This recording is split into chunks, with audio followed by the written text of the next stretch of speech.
Remember who you are. I'm Void. This is Cassie. Hello. I showed her that meme. And this is Podblivion. This is a video podcast where the video is me playing a game in the background, and the podcast is us talking about like interesting nerd stuff. Or we're just yapping. Or yeah, just yapping, but I like to think it's just interesting nerd stuff. So I'm looking for koroks. That's just kind of what I'm doing. Just kind of working on 100%ing this game. And now we've done 3 episodes today in this recording session. And now all we have left to do, really, we got one more episode in us, and that is the return to talking about Judge Dredd. If you guys don't know, we actually started, to my surprise, we started a little quote-unquote book club. Yeah. Because I actually managed to get Cassie interested in a comic series called Judge Dredd, which is about this a super cop named Judge Dredd. He's a judge. That's the type of law enforcer he is. He's the lawman of the future, and it's about him and the world he lives in, and it's really interesting. But yeah, we've been reading through this in order from the very beginning. So the very beginning, volume 1, which came out in 1978 or so, or even 7. I think it was 1977, as per your verbal slip up. Oh yeah, 1777. Yeah. But yeah, if you guys want to know more about Judge Dredd, if you need more context, we have an episode for that. That's episode 6, way back. Roughly, yeah. It should have Judge Dredd in the title. But yeah, so we are on Cassie has finally read the second half. Yes, the second half of volume 2. Yeah, or as it's officially known, the Case Files 2. Yeah. I'm reading a bit ahead of her, just so I know what's up ahead, and just kind of so I am aware of what pace we should be reading at. Right. But yeah, so the bulk of volume 2, the second half of volume 2, was taken up by a single story arc, which I think is my favorite story arc thus far, which is The Day the Law Died. Yeah. I personally, just going to tell you my overall thoughts on this. Okay. I found it better than Cursed Earth. I know that Cursed Earth was kind of like batshit insanity. Yeah. And that's why it had appeal. But honestly, The Day the Law Died was actually just much better written. So, I have to say, as a consistent story, The Day the Law Died was better. Okay. But I actually would argue I liked Cursed Earth more. Really? Yeah.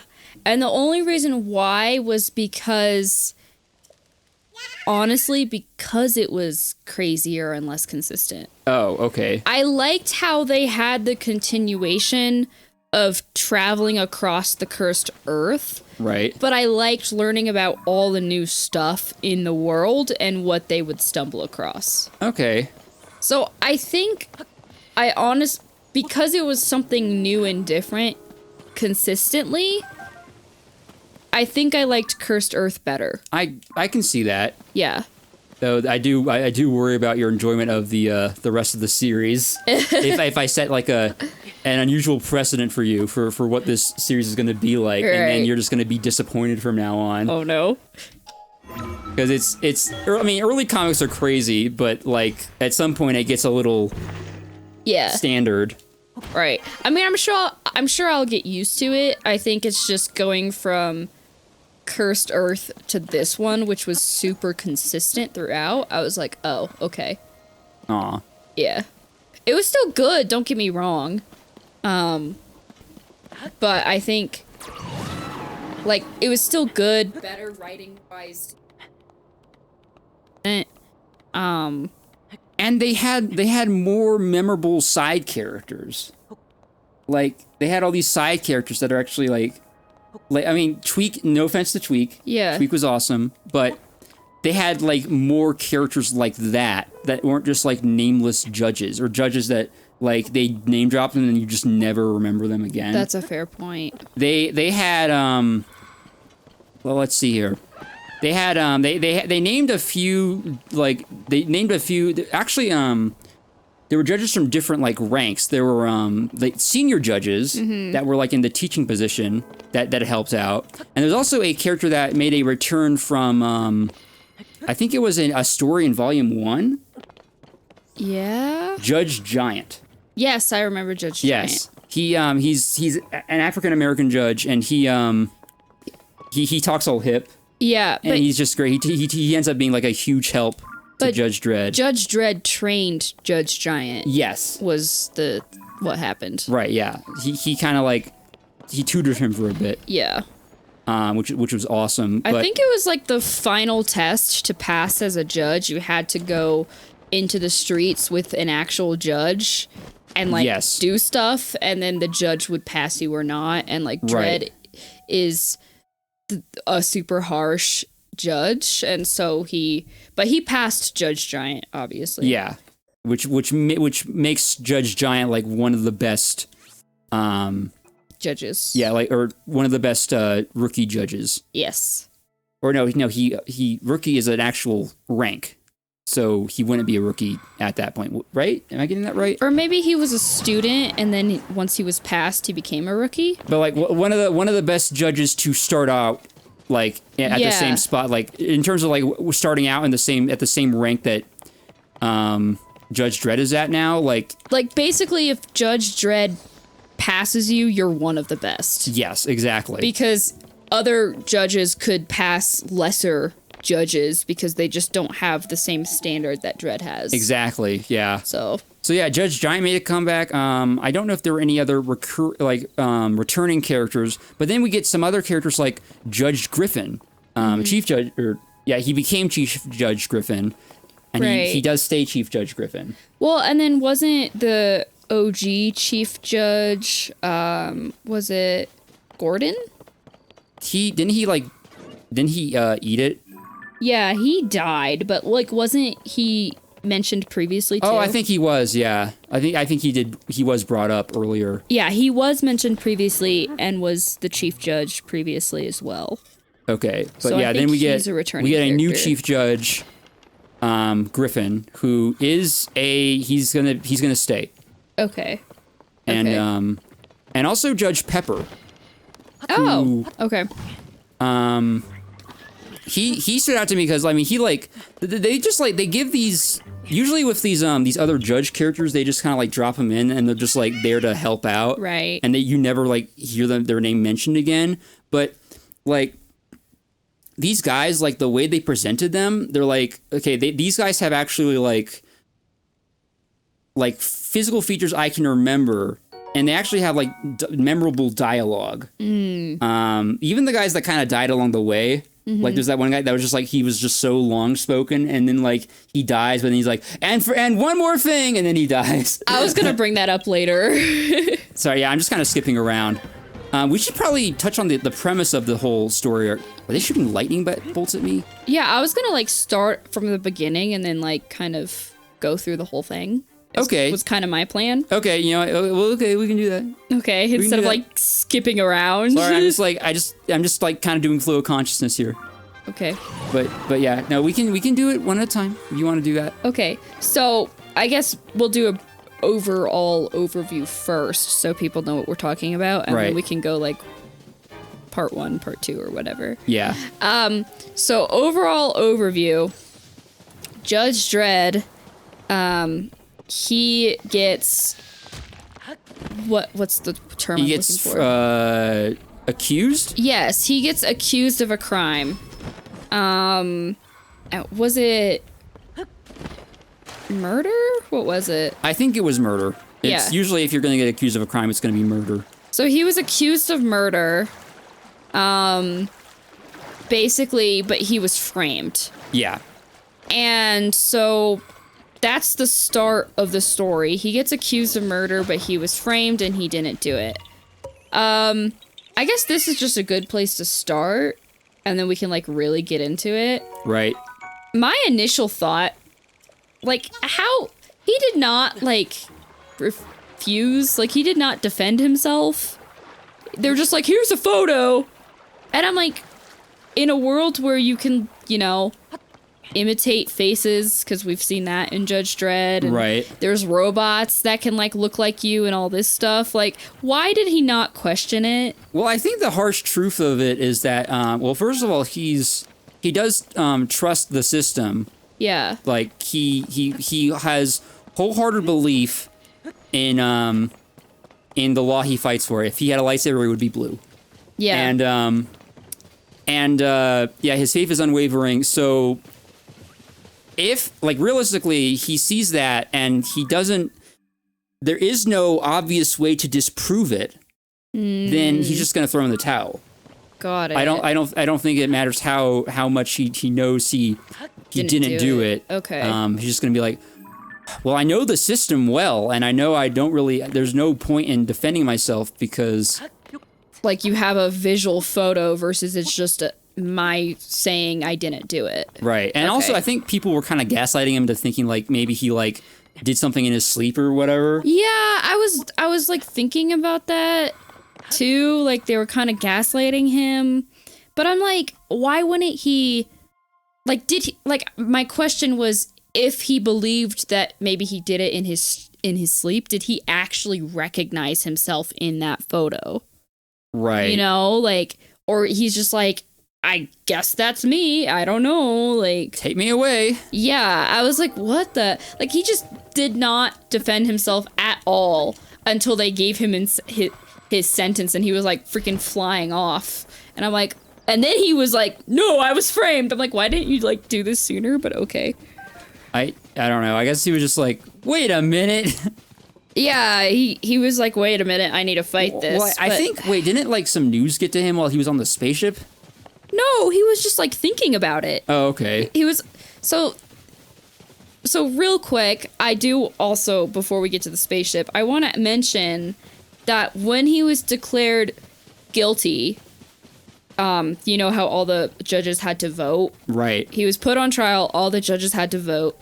A white ball meant he was innocent, the judge believed he was innocent, and a black ball meant the judge believed he was guilty. And there are 5 judges, and I guess it's the vote of majority. Right. Right. So I guess 2 judges could have said he was innocent, but if 3 said he was guilty, he would have been found guilty. Right. All 5 wait, no. Actually, that's incorrect. It had to be unanimous. Right. I remember that. So all 5 judges said that they found him guilty. Well, so Chief Judge Goodman said... I forgot his name. Yeah, it was Chief Judge Goodman. I wrote it down so I would remember. Said that when he put the black ball in saying that he was guilty, he specifically said that sometimes we do things that we can't remember under strain. Oh. Yeah. Okay. The reason why he found him guilty is he's sometimes we do things that we can't remember under strain. And his logic was, you recently came back from cursed Earth, so you're under strain, so you probably did this thing that you can't remember, but even if you can't remember, I'm still finding you guilty. Ah, okay. Based off of that logic, though, we have seen where they take mental health into consideration in the punishments. And if all punishments take mental health into consideration to be fair, then why wouldn't they be lenient with Judge Dredd? Because they still gave him 20 years on what is it, the moon of Jupiter? Yeah, he was going to get exiled to the moon of Jupiter or something, serve time there. Yeah. But just, I will bring up again to question volumes 1 through 5. Right. Kind of a moot point. I guess. I'm just kind of rolling with it. Okay. If there's something that you question heavily and you just don't like in general and you think it conflicts with what has been presented, I think it's safe to assume that that kind of stuff just won't be showing up post Volume 5. Right. There actually was something that when you eventually get to the first half of Volume 3, because I read ahead, there was something that kind of was it felt distasteful. Yeah. But we'll get to that next time we talk about Judge Dredd. Okay. But yeah, there's just gonna be stuff like that where it's you just question the consistency. Yeah. And they they'll contradict themselves, and honestly, the franchise was still finding its footing at that time. Right. I guess you could logically explain it away by being like, oh, well, you're not going to be lenient with a judge. Even if you want to take mental health in consideration with normal people, you can't with a judge because they're supposed to. Yeah, they have high expectations on them. That's true. They have higher expectation than a normal civilian. So yeah, they're expected to uphold the law and be the embodiment of the law. Right. So no matter what, they're going to get 20 years if they do something bad. Right. But I mean, that is just the sentence for judges, isn't it? It's literally just standard 20 years. That's it. That's what his brother got, right? Yeah. But which I don't think we ever mentioned the brother. Right. What did his brother do again? I think his brother was was it like a wrongful accusation or something? I forget. I think so. Or maybe he just like did something he wasn't supposed to, but then like he thought that he shouldn't have gotten that sentence. Right. But no matter what, like you could rob a bank, you could murder one people or murder 5 people. Murder one people. One people. You know, people means a whole people, like a race of people. Yeah, I murdered one people. Mass genocide. Exactly. But you could murder one person, or you could murder 5, or like, I know that with actual crime, punishments vary according to the crime. Crime and punishment. Exactly. But like with judges, you could literally do something super minor, or do something as bad as mass genocide and get the same punishment. Yeah. 20 years. It's a little weird. Yeah. By the way, I just wanted to mention, I found it crazy how he went in less than 24 hours. He went from, because this was basically immediately after Cursed Earth, he went from being a hero to literally just like a criminal, and everyone was like booing him and like throwing rocks and shit. And how like easily the public can be swayed, I just found interesting. Mob mentality. Yeah. One person can be smart, but a mob is stupid. Right. A crowd is stupid. A crowd is something else. Oh, look, Blood Moon. You just lose your critical thinking skills when you're in a crowd. Yeah, and really. Just like go.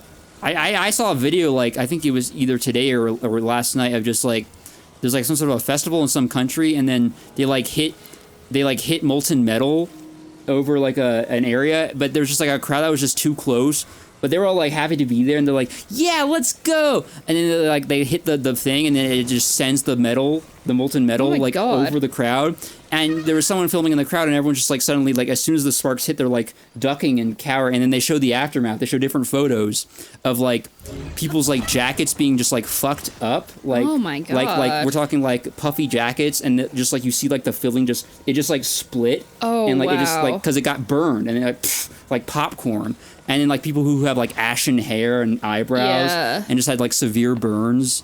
I'm sure, I know for a fact there's been research studies on it, and I know for a fact there's probably videos out there on, like, why that case is, where people just, like, basically lose their critical thinking skills. It's the adrenaline of being part of something that seems important because everyone else is doing it. Right, yeah. But anyway, I guess that was a bit of a side tangent. Yeah. I did find it funny that once Judge Dredd was in the spaceship getting sent off, he was like, wait a minute, I didn't do it. And then all of a sudden, he's like literally threatening people and like crashing the freaking spaceship. This jackass! Yeah. He says jackass a few times and never again. He's like, he just goes on a jackass phase for like 5 minutes. Yeah, he just is really mad, I guess, enough to curse, and then just never again. But I just found it funny that he's suddenly crashing. Crashing out. Like, yeah, he's literally crashing the spaceship, and like he forced the pilot to fly into a building, and he's just like disregarding human lives when he's literally like the epitome of law. Yeah. And he's just like, run away! Jackass, crash the jet.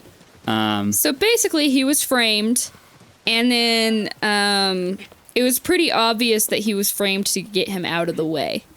Yes. Leading to the rise of Judge Cal. Judge Cal. Enter Judge Cal. Judge Cal. The goofiest psychopath you'll ever meet. No, legit.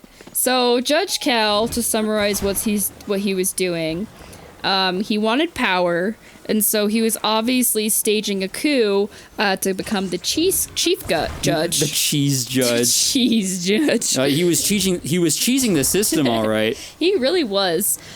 So basically, it was pretty obvious to me. I would assume it was obvious to you too that it was Judge Cal doing all this. I feel like they made it pretty obvious. Oh yeah. Yeah, okay. But how he was doing it, that wasn't obvious at first, right? Yeah.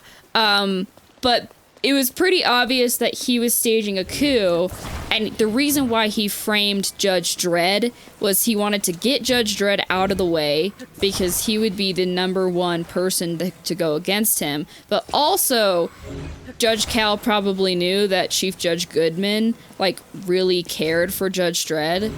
So it basically made Judge Goodman like really sad and put him out of commission to the point where he couldn't do his job. Yeah, he was just out of commission. Yeah, and then that way Judge Cal could take over, and Judge Cal did it by creating a robot Dredd basically to commit the murder. Yeah, that was his main weapon up until a point when Dredd found out. Yeah, and like also they literally went and actually assassinated. Like Judge Cal had his own men.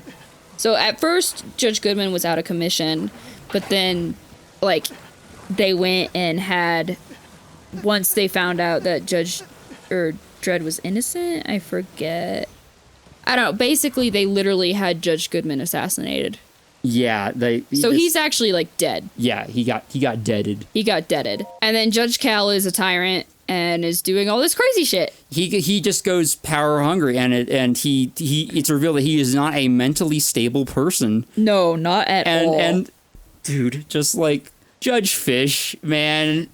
I wanted to bring up Judge Fish. I'm like, what were the authors smoking? I love Judge Fish. That so was wild. Much. Yeah, like okay.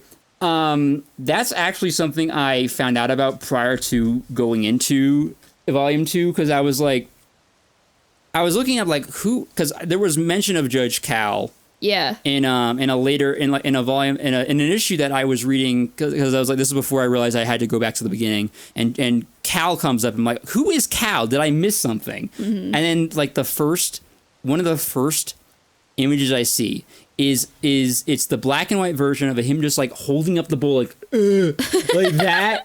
I'll put up the image on the screen for everyone to see. But I was like, this image is amazing.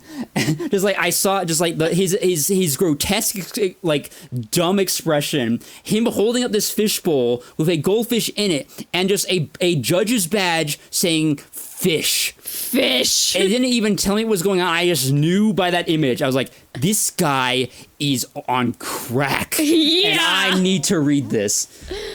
Oh my god. So that's what got me into like I was like, okay, I have to go back. Right. And dude, just Judge Fish, man. Just like he's like, oh yeah, Judge Fish told me to do this. Judge Fish told me to do that. Oh yeah, I think Judge Fish said this, Chief Cal. He did? He did. Okay then. I can't question it. I can't question Judge Fish.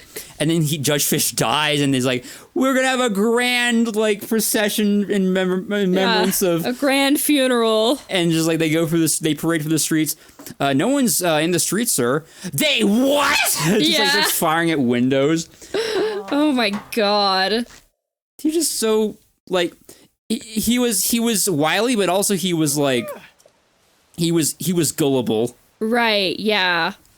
And oh my god. Like it was really like getting whiplash with this guy. Like constant it's whiplash. One thing after another with this guy. Like first of all, something I wrote down was how like one of the first things he declared was that it was punishable by death to criticize him.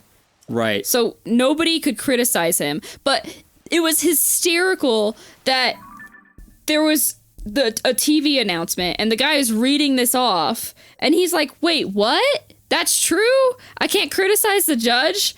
And then literally like he like the broadcaster literally just stopped and was just in disbelief and was like, wait, what? He wasn't even criticizing the guy. And then he was immediately punished because that was interpreted as criticizing the judge. Yeah. And he was like hauled away. And then literally one of the judges that was like, you know, helping Judge Cal was like, everyone just watched an illegal broadcast. You're all gonna be put to death now. Yeah, so then the whole city, all of Mega City 1, which has a population of like 100 million. Yeah, is or even more, is just put to death. Starting in alphabetical order, starting with the A's and ending with the Z's. Yeah. And it was wild. Well, I mean, so that was a separate instance. So there was the one situation where they just declared that anybody that was watching the broadcast in that moment, when the announcer literally just had a slip of the tongue, like he wasn't even criticizing Judge Cal. He was just like, wait, what? Like, he was kind of just questioning it, but wasn't exactly criticizing. Right. And then a judge was like, okay, everybody that just watched that, you're all gonna die. And it's not like anybody knew that they were watching an illegal broadcast. Yeah, until it was like... Until it became illegal magically, and they're like, fuck. Welp, here we are. And then, so then he later, for a different reason, just decided everybody's gonna die. And then he's like, bring a book. There might be delays. Yeah, like a long-ass line, too. Like, it's diabolical that he wants to put 100 million people to death. And my question immediately was like, he wouldn't have a city to rule over. Why is he putting everybody to death? Like, he didn't think this through. Well, and then someone brings that up, right? They're like, well, you're not going to have a city to rule over. No, nobody brings it up. Oh. He just decides not to put people to death. But then later, people start running away into the cursed earth because they're like, I'm sick of this shit. I would rather risk it in Muty Land than just hang around here. Yeah, legit. So later, people start running away, and it's only then that someone brings up, well, we can't let them escape, then you'd have nobody to rule over. So they completely disregarded that logic when he wanted to put everybody to death. But in the case of everyone trying to run away, they're like, wait a minute, we can't let them leave, you'll have no one to rule over. Yeah. And that's when they started building a massive wall around the whole city. So that no one could leave. So that nobody could leave. Which was also wild. Oh my god. It's like, you dare? Right. You dare? You dare? By the way, the whole concept of using prisoners to build a wall, and then they mentioned that when the labor got rid of, they went and arrested more people. Right. That actually reminded me of a concept that people talk about in criminology about modern day slavery, and how that there are some prisons that are for profit, which can be extremely corrupt. Oh, yeah. Because they use prison labor to make that profit. And so they actually profit on giving people longer sentences and keeping people in prison when they don't deserve it. Again, I will bring up, I will recommend a movie, The Shawshank Redemption. I will need to watch that. You need to watch that. It's such a good movie. Okay. It's such a good movie. For sure watch it. But yeah, like it definitely reminded me of what can happen in prisons literally today. Like it's wild that stuff like that can happen in 2025, but it does all the time. Yeah. Where basically someone should be up for parole and they literally give some bullshit excuse on why they shouldn't go out for parole because they want to keep them in prison for that free labor. Or they give people longer prisons. Like normally, if let's say a prison sentence is between anywhere from 7 to 20 years, instead of giving them a reduced sentence for X, Y, and Z, they just give them freaking 20 years because they're like, let's get the free labor. Like, it's crazy. Yeah. So definitely I saw the parallels to that, and I was like, yeah, that's bad. Holy fuck, that's corrupt. Shit, there's so much Blue Nightshade. Ooh, it's like the mother load. Yeah. I don't know what I'm going to use this for, but I'll take it. I will take it. I will hoard it. Yeah, dude, hoarding is such a good mindset in video games. Yeah. Like if you saw my item box in Monster Hunter, you'd be like, what? Yes, hoarding. By the way, they later had Walter appear. Walter the Wobot. Walter the Wobot. And I also just remembered when they went to go get help from Walter. And then in that very moment, I remembered, where did all the robots go? Oh, yeah. Like, they literally had an entire society of everything running on robots, and they literally had a whole ass robot war. And where are all the robots to help them take down Judge Cal? Well, I think the robots are all subservient, so I don't think the robots wouldn't have a huge impact on the Judge Cal thing. But, like, all of the people were upset with Judge Cal, and they were trying to revolt, so if you have a subservient robot, wouldn't each individual family be like, hey, robot, help us out? I don't know if that's how robots work usually in the Judge Dredd universe. I think robots are supposed to follow the laws of robotics, which are, there's 3 of them. God, what are they? It's a standard set by the author Isaac Asimov in his novel I, Robot. Okay. One of the laws, the first law of robotics is a robot will not harm a human being. You know how when you play Borderlands 2 and you play as what's her name? Gage? Gage. And she sometimes says when summoning her robot, to hell with the first law. Oh. That's what that means.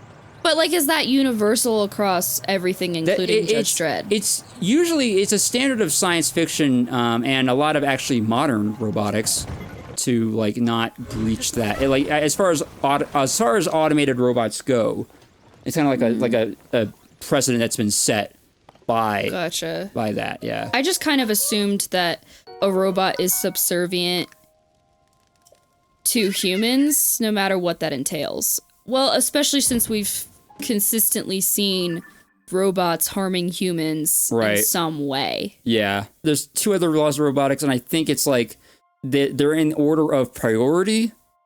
You should look it up though at some point. Or now. I don't know. I guess I could do it now.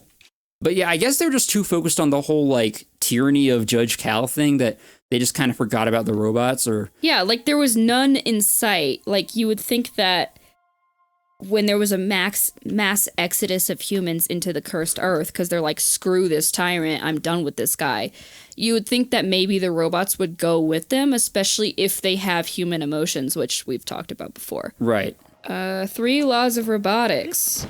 1, a robot may not injure a human being or through inaction allow a human being to come to harm.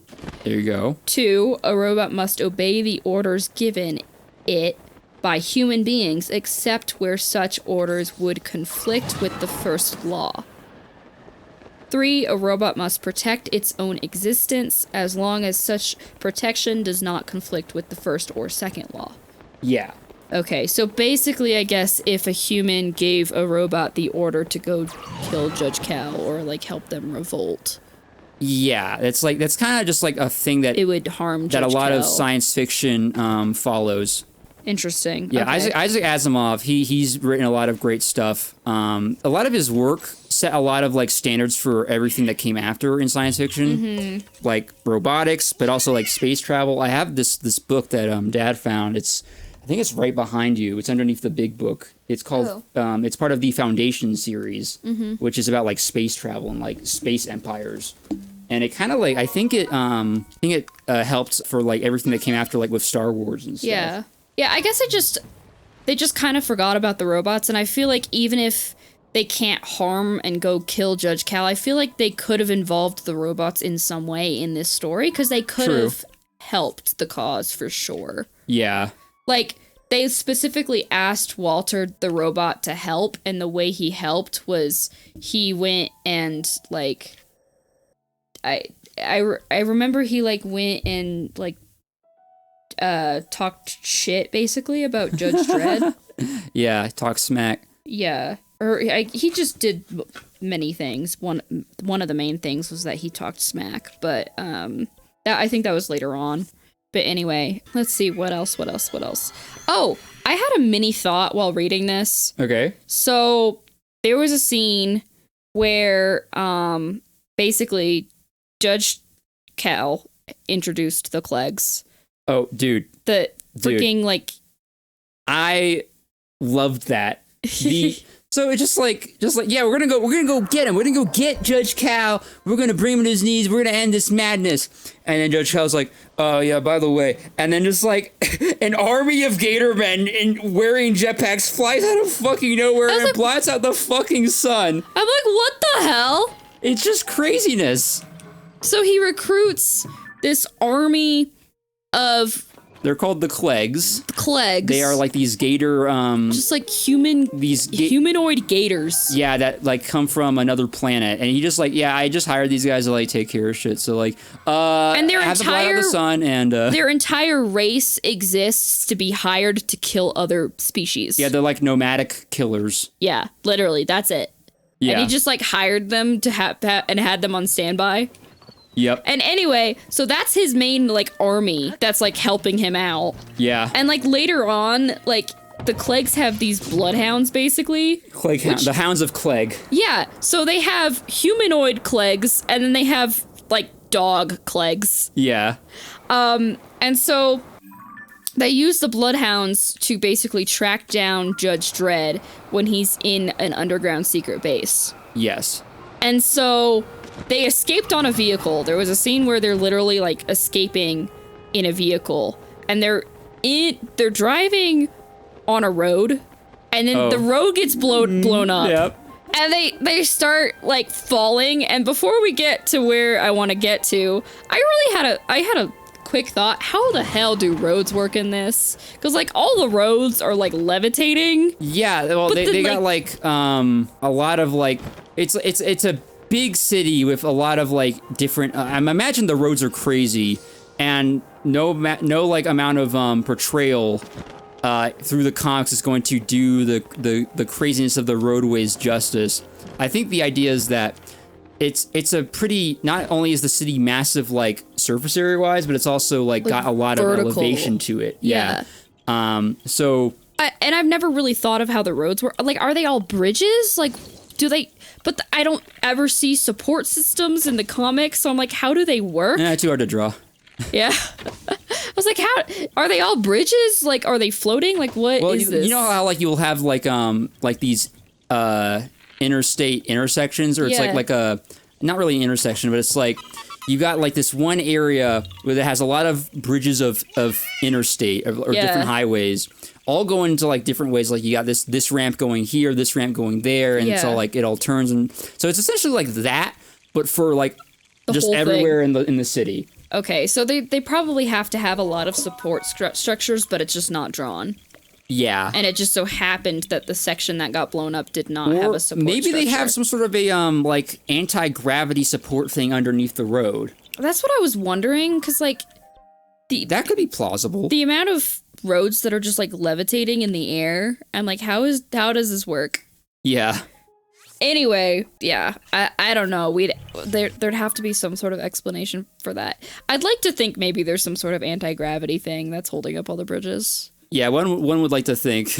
Yeah. that doesn't seem like that does seem like the kind of just convenient thing that they would come up with. Definitely. Just like, oh yeah, by the way, Springsteen bullshit, there it is. Yeah, like you have to have something convenient for this comic because that's how everything works. But anyway. Everything's convenient until it's not, and until you don't have it. Yeah, but then he plummets into the Big Smelly. The Big Smelly!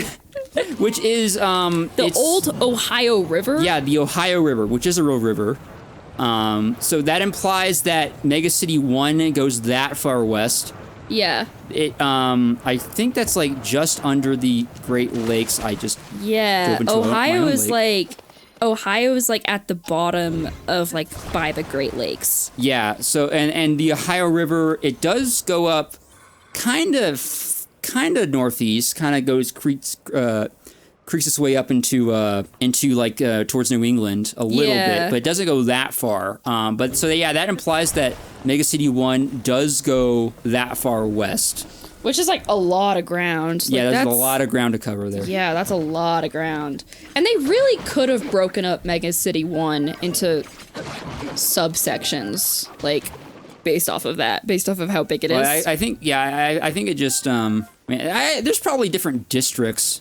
Right. There was, I'm not going to spoil anything, but there was a certain part of Mega City 1 that kind of has its own name, and a certain area that would be its own state today, which just kind of became its own thing.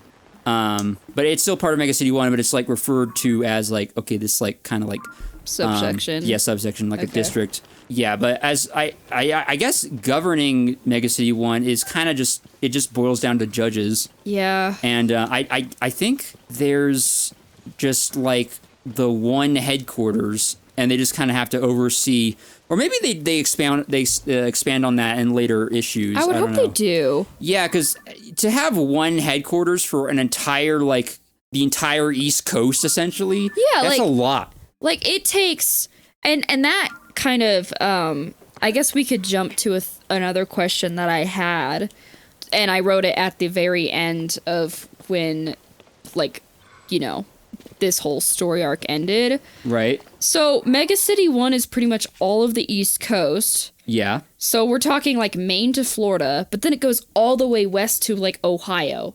Yeah. That's a huge chunk of land. Yeah. And it takes multiple hours to drive that distance. Like, from Maine to Florida. Well, that would explain why they have all the roadways, the crazy roadways. Yeah. But, like, Judge Dredd governs, like, all of Mega City 1. How the hell does he get around that fast? Well, he's just where he needs to be. I guess he's just in the area. Is that what it is? Yeah, he just happens to be in the area. The story just follows him. Okay. So I just pulled up a rough map of Mega City 1. That's huge. Yeah, it's huge. They call it Mega City for a reason. So it quite literally is from Maine to Florida going all the way out to Ohio. Yeah. It's like, okay, which lake is that? Is that Erie? I think. Lake Erie. Did I get it right? Oh, I did get it right. Yes, you did. Hell yeah. Yeah. I know my geography somewhat. So yeah, it goes like it as far as Western expansion goes. I'm gonna put this up on the episode. But yeah, we're looking at a rough map of Mega City 1, and yeah, it's huge. It's huge. Yeah, no, it's huge, and it does go like as far as northeast goes. It goes as far west as like Ohio area, where Ohio would be today, but. Then it goes farther, like it kind of encapsulates a lot of the southeast. Yeah. Louisiana is not in there, but definitely all of Florida. Yeah, it looks like it only goes to like the tip of Florida. You know how the Florida kind of looks like a gun almost. Some of the Panhandle isn't in there, but it doesn't. Most of the southeast isn't. Like we got all the coastal states. Yeah. But like some of the stuff that's a little further west isn't in there. Do you think Judge Dredd has like a main area that he patrols, or do you think he just kind of goes everywhere? And my impression was that he was hanging around a lot, like the New York. Mostly, but I guess he'll sometimes just take on, if he's called elsewhere, like if there's something bigger happening somewhere else, I guess he'll go there. But it would take like hours, days even to get there. Well, so yeah, we have a lot of roadways as we've just been talking about, and I imagine that there's so many like different ramps that it makes navigation as efficient as possible on the road. Because you can take the most direct route to whatever you need to go. Yeah. Also, him being a judge, I think he can probably speed. He probably can speed, unless they just like, oh, let's be goofy and say they can't speed, which they probably could. That'd be wild. They probably would say that. What, you want us to get a speeding ticket?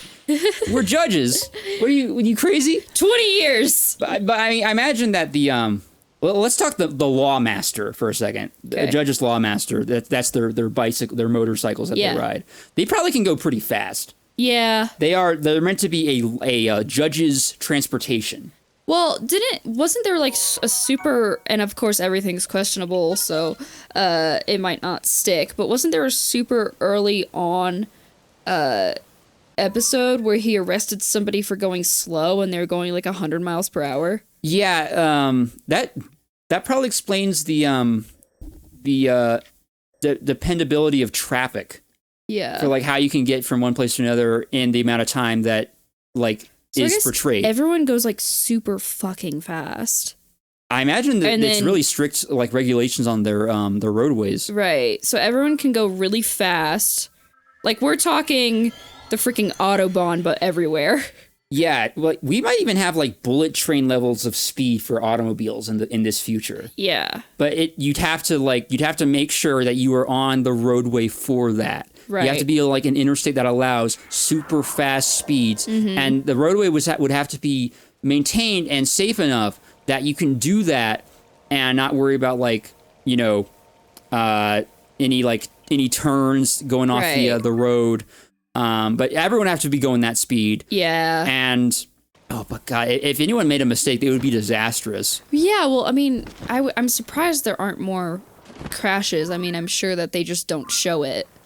But like you Probably, think yeah. there would be a ton of crashes in that world. And Yeah, like I guess. deathly crashes too. But also in terms of like a judge being able to get from one place to another in Mega City 1, I imagine there might be judge only roads. Ooh, that's a good idea. Yeah. There's probably like how we have like express lanes on certain highways. There's probably like either lanes or even just entire roads, maybe even going over everything or under everything, just for a judge to use. Okay. And utilize. So that way they can get That's everywhere. just a guess. I haven't actually seen anything definitive of that, but I think like that's my best guess. Just It like makes knowing this sense. world. Yeah, it makes sense.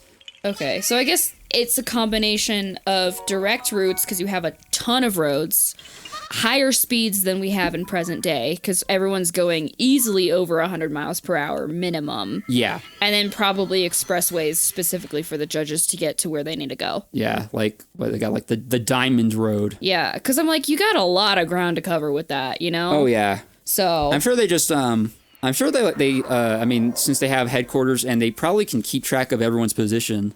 I imagine they probably are just really efficient about it. yeah, they're like, oh, this judge is in this area. Let's send Exactly. him there. So they just like it's just like proximity, but I guess they might also just guessing here. They might also take into account the skill of Yeah. the judge and what they're good at, and like it's like, oh well, there's Dredd.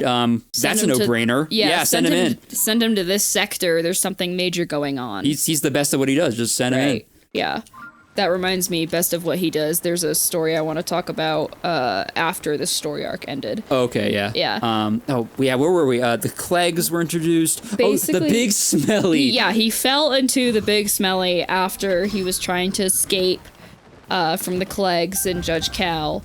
And so the Big Smelly was basically the old Ohio River got so polluted that they concreted over it and just built on top of They it. just gave up. They're just like, whatever. This is so filthy. Let's just build over it. Smack a Band-Aid on it. Yeah, Call it smack a good. Like, whatever. It's like a big concrete Band-Aid No, on like, it. actually, they're like, whatever. This is the solution. It's kind of dismal, but yeah. Yeah, it really is. So basically, he plummeted into the Big Smelly. And then Judge Cal gave it like a poem. Yeah, he declared Judge Dredd dead. He's like, he didn't survive that fall. He's dead, whatever. And then gave like a weird poem.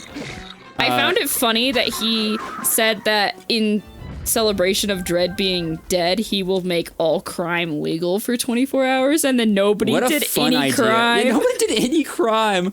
I'm like, what the hell? So in a city that is just known for having crime, and you need judges to handle that, no one does any crime. That just like, what does that say about Judge Cal? that's so ironic. Yeah, they're like, you know what? We just hate you. So basically, the solution to this whole thing is have a really bad leader and then say that all crime is legal so that nobody does crime. There you go. Yeah. That's the solution. Oh, that End of guy's so Judge Dredd despicable. comic. A guy's so despicable that like not even the common criminals are gonna like do anything. No, legit. Oh, he Like, wants me to there's- do crime? Yeah, screw that guy. So like, whatever. I'm not doing crime. When Judge Dredd was around, I was happy to do crime. Oh yeah, even though he's guaranteed to stop me because he's the best at what he does. But whatever. Yeah. God, man. God. What else? Oh yeah, we meet We meet Fergie. Fergie. What a doofus. So Fergie shows up. Basically, they're trying to get out of the vehicle, and like a bunch of people, because of course people live down by the big smelly, of course. Yeah. And so they're gonna raid the vehicle, and then Fergie shows up, and they're like, Fergie, run away. It's Fergie, run for the hills. Fergie. Okay, and my brain did a funny thing when Fergie was introduced. Oh, yeah, you told me this. Yes. Well, I didn't tell you what my brain did. Oh, okay. But I told you that my brain did a funny thing. Oh, right. Okay, you teased it. When Fergie popped up, I thought of the song Fergee-licious. Do you remember this song? What? There's a song by a singer called Fergie where they literally just made a song about themselves, and it's called Fergee-licious. What? Yeah! How old is this? Really old. Wait, like what? Can we get like a year on it? Yeah, let me pull it up. Oh my god, we're gonna have another Jurassic Park discussion. God, probably not, but I might have to show you the music video so you know what I'm talking about, and we might just have to like mute the audio so we don't get copyrighted. Okay. So it's Fergee-licious, song by Fergie and will.i.am in 2006. Oh, 2006, okay. So the lyrics go, listen up y'all, cause this is it. The beat that I'm banging is delicious. Do you remember this? I never... You don't have to show it to me now, but you can show it to me once we are done recording. Okay. But, like, I don't think I mean, maybe... I may have heard it once before, but honestly, you telling me this, it does not ring any bells. Okay, I will show you... God, I kind of want to show you now so you know what I'm talking about. You're not crazy. Don't worry. I know you're not crazy. God. I know you're not crazy. You're here. You're with people you can trust. But you need to know the beat. Fine. We'll mute this part of the episode. Okay, just do like a little... And so they watched Fergee-licious. I'll pause so you can react. Wait a minute. I have seen this. Okay. Is it? Hold on. I made like a little funny video that's not public on my channel, but... All the time I turn around, Yeah. brothers gather around, always looking at me up and down, looking at my turtle. I made that.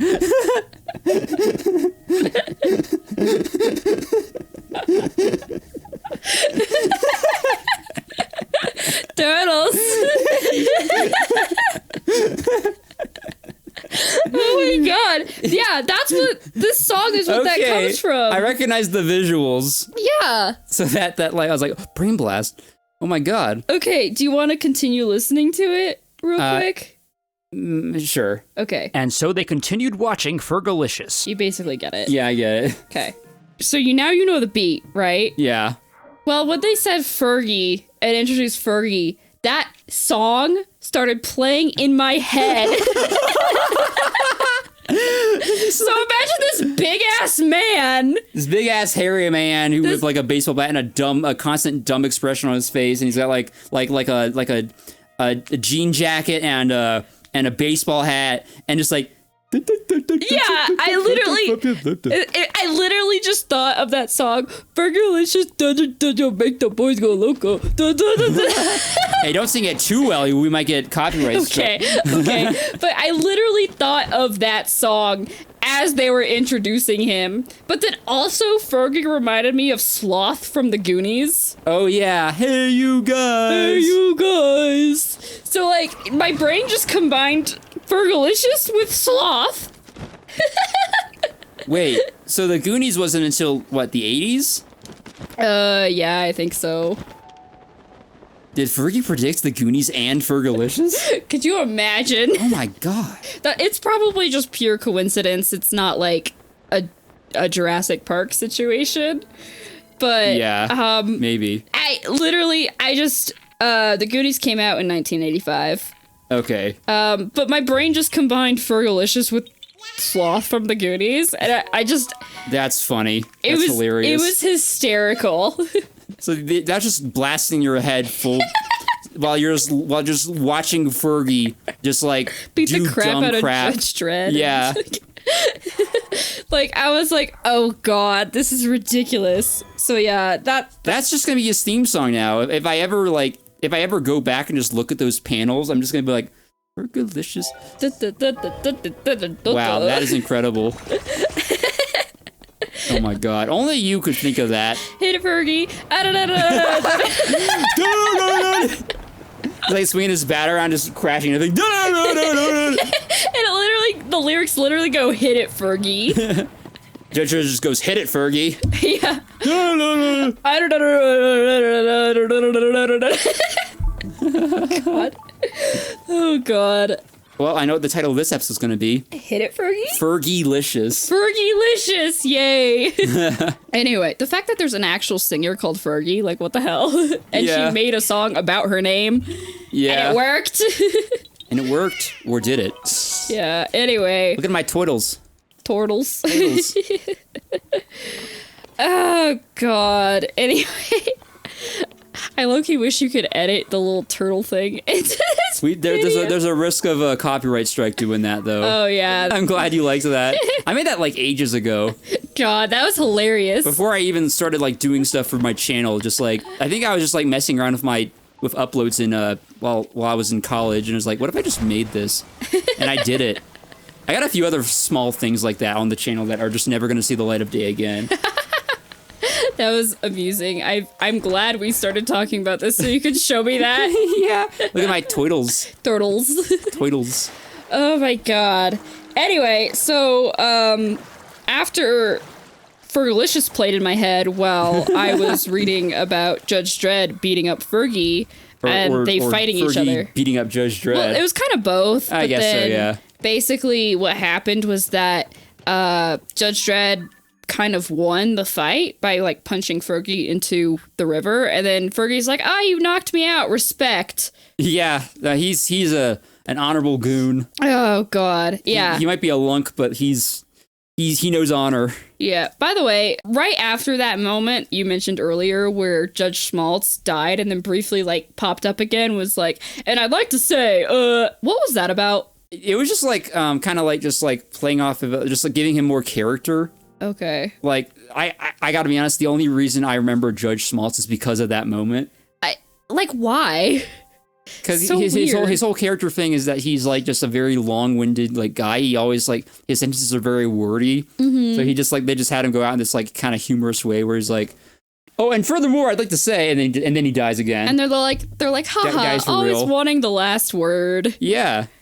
Well, Okay. they just was have just all goofy. these guys that just like they gave him like rich character traits and of the guys who like survived, I will never forget them. Like Judge Pepper. Mm-hmm. Judge Pepper is one of the senior judges that like was kind of like retired, just became adopted the mantle of a teacher, and because they've suffered severe injuries that would put them out of commission for normal judge work. Yeah. Judge Pepper is the guy with the peg leg. Yeah. And I remember really liking him, like just Yeah. when they introduced him, and then he's like kicking ass, and like there's like some friendly banter between the senior judges, like the chief, the retired judges, like they establish like they know each other, they've got a personal history, and they're still able to kick ass as these old like or like crippled guys because they're just so good. So this guy's just like, is this peg leg like is there anything special about it, or is it just like a metal peg leg? I think it's just a metal peg leg, but I'm like, they could have literally... They could have put a gun on that bitch. Yeah, like... they could have done a whole number of things given that we have robots in this world, but again, they kind of forgot that robots exist in this story. Yeah, but like I see him just like that one frame of him just like kicking a guy down with his leg, and I'm like, this guy's cool, and I just remembered him for that, and I forget like what he was saying, but it was just like he was a lovable character, and him and Griffin just are like they're just so cool. Yeah, and they do show up again, like cool, because Griffin was made the new chief judge, and Pepper was made the deputy. I think Deputy so. Chief Judge? I think Okay. he was deputy. Yeah. All right. Yeah. So for world building reasons, they do have to show up for every now and again. Okay. Yeah. Cool. Yeah. I forgot what our current train of thought. We are at an hour now. Yeah. So I think basically the story started wrapping up at this point. They start unraveling the whole plot with Judge Cal and how he pulled it off. Yeah. So basically he hypnotized the judges. Yes, it was subtle messaging through the crime reports that they were fed through every now and then. How did that go unnoticed, by the way?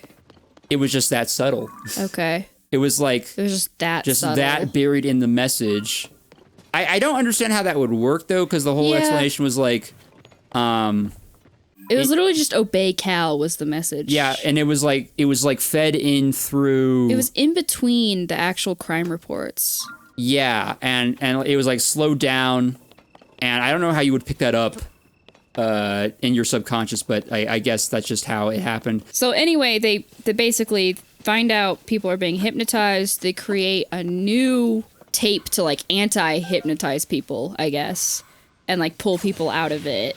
And then to get to HQ, they have Fergie help them. Right. Fergie pretends to be a prisoner, and Judge Dredd pretends to just be a normal judge and being like, I found this guy. And then, let's see, what else? Oh yeah, they like get to Walter, and Walter helps too. Right. They ruin Dredd's name so that Walter can get access to the briefing tapes to get proof of the hypnotizing. And once they have proof, then they made the anti-hypnotizing tape. And this is when we get to the part where Judge Cal decides to kill everybody again. Yes, again. Because he's like, I want to preserve the state of perfection of the city that I have created. Yep. God. So let me just kill everybody. Yep. We're all gonna die. We all go together. And so, anyway, they replaced Cal's hypnotic tape with their own, so the judges were no longer hypnotized, and then the judges united to fight Cal so that they didn't all die. Yeah. Would have been a suicide mission against the Clegs. Yes. And also the Clegs surrendered, but then they're like, fuck you, and like gunned him down, which was kind of cool. Yeah. And then they were chasing down Cal, and like right before he was about to press the button to kill everybody, Fergie saved the day. Yes. Huh. Weird that this absolute meathead. When's another time an absolute meathead of a character pops in the last second to save the day? I wonder. Yeah, I know. And then we remember him for his deeds. Oh yeah, Spikes. Yeah, why do they like keep killing off all these side characters? I don't know, just don't man. want to bring them back. They had this pattern, at least for these two stories, of just like bringing in this absolute meathead guy and then just like have him do like the most heroic thing, right? Like redeeming himself or whatever, and like preserving his memory in the minds of everyone. So literally, Fergie just tackles Cal and they fall out of a window and then they just die. Yeah. So Pretty absurd. and that was the end. Yeah, and they made like a big old statue of Fergie. Yeah, so pretty crazy, but also like pretty well written, and with characters that actually last beyond that story arc. And my personal favorite so far. Again, to our previous conversation in the beginning of the episode, I did like the consistent story. I thought it was good. It just like, I mean, I guess I do really like the aspect of this comic where it is unhinged. Yeah. I do really like that. So it's nice when a story arc has those qualities, and this story arc didn't. It was just kind of like the classic story of what happens when a tyrant takes over, and then how you have to uprise Well, against it. I would argue that like it was still unhinged Yeah, in parts. with like Judge Fish and the Clegs and all of the silly things that Judge Cal did. Yeah. And I just found those parts to be really great. And but yeah, I don't know. It just all of it. It was still unhinged, but it was consistent, and we had like good writing. And I felt more sucked in with this than with Cursed Earth. Yeah. It was great. Yeah. And then after the story arc ended, there was a couple shorter stories before the volume ended. There were like three of them, three or four. Which we can briefly go over. I will also bring up a small detail that I liked about the day the law died. Something world building, which I don't know if you remember this. So, like you were telling me that you liked the world building, like showing the world off of Cursed Earth. in Cursed Earth. But this is kind of like that. Just a small little detail, but maybe they'll touch on it later. So when they sneak into, what is it, like the judge headquarters, whatever it's called? Yeah. They come out through the floor.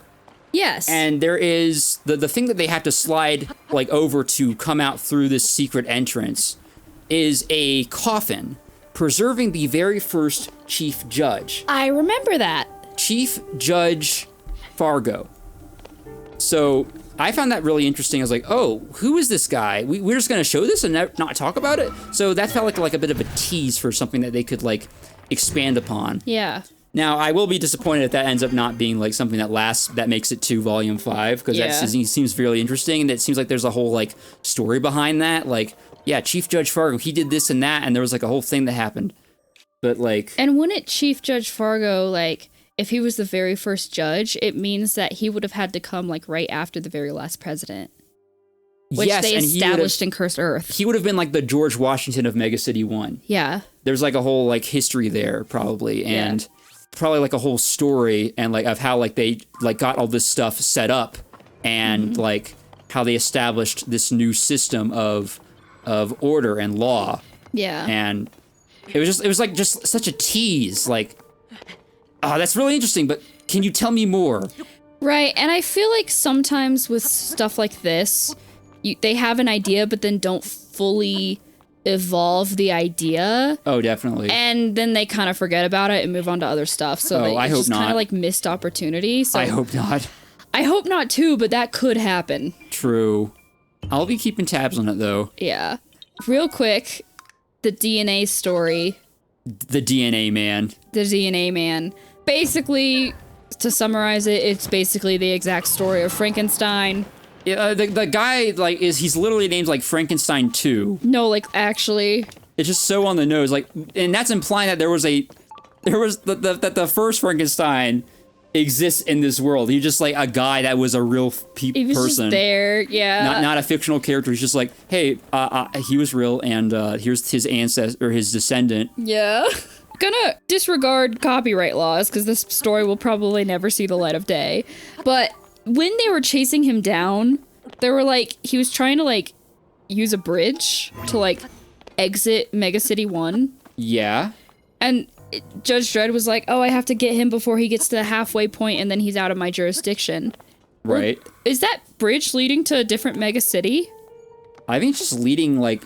Where is it going? I think it's just leading to like out into Mutiland. Because I was like, were these bridges always there? Can you just cross a bridge and get to the next Mega City? There might be like some sort of a station beyond the limit.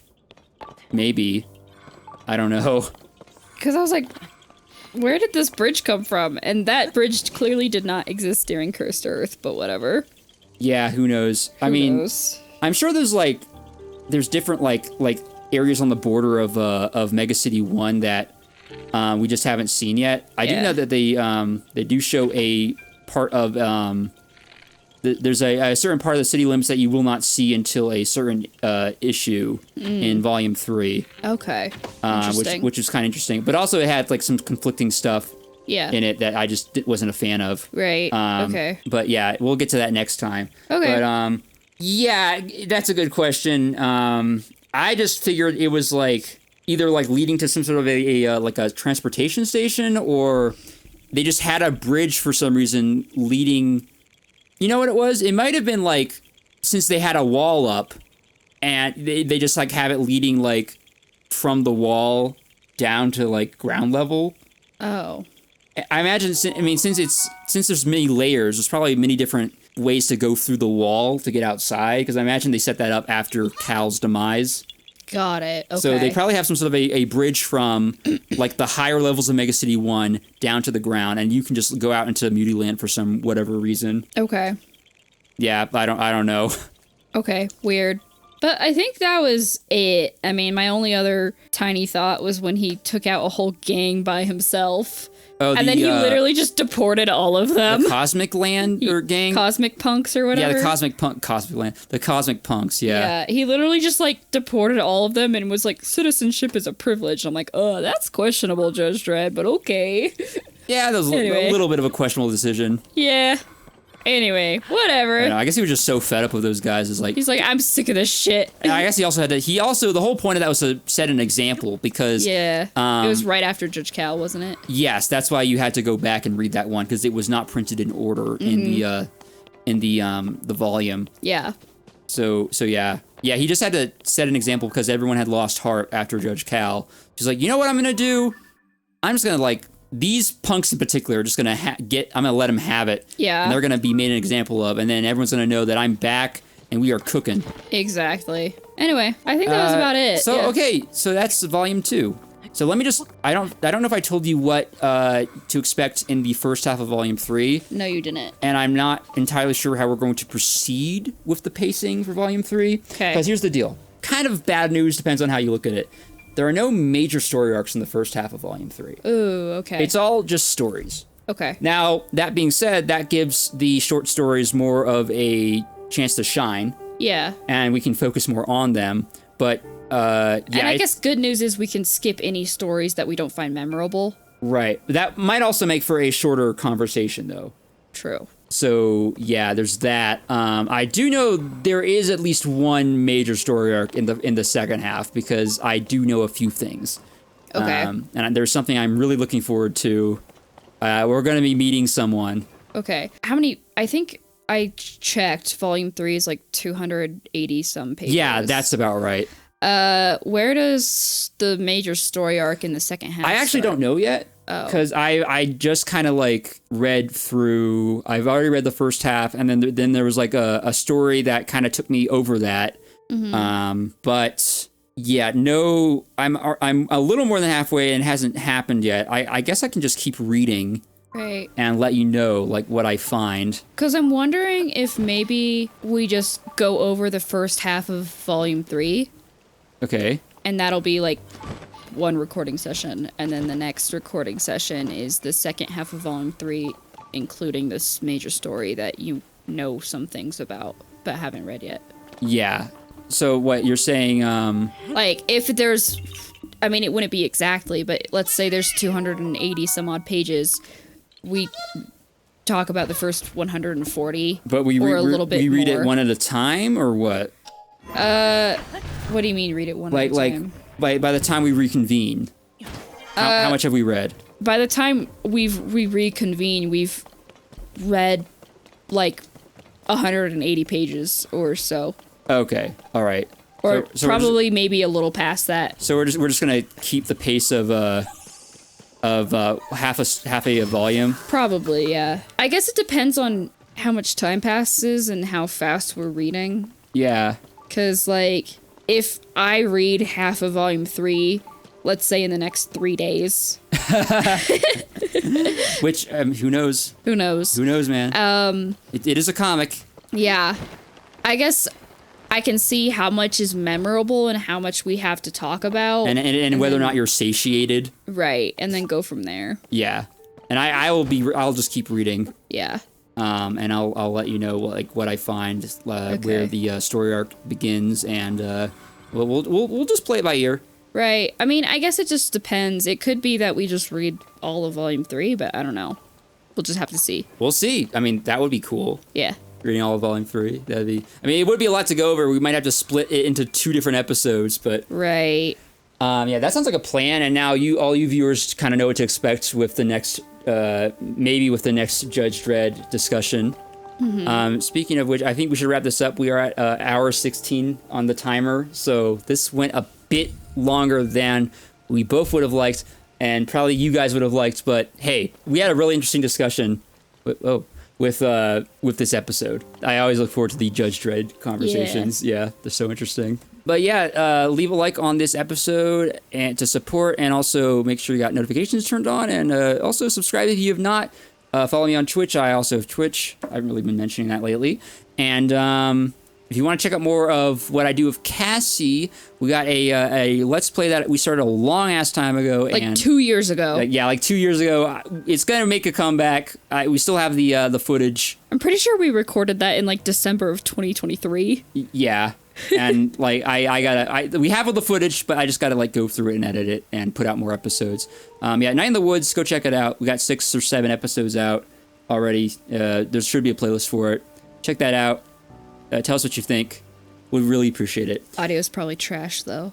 Yeah, I've got modern editing techniques that since I've started that, so I'm gonna do the best I can to salvage it to make it like on par with what the quality is now. Yeah.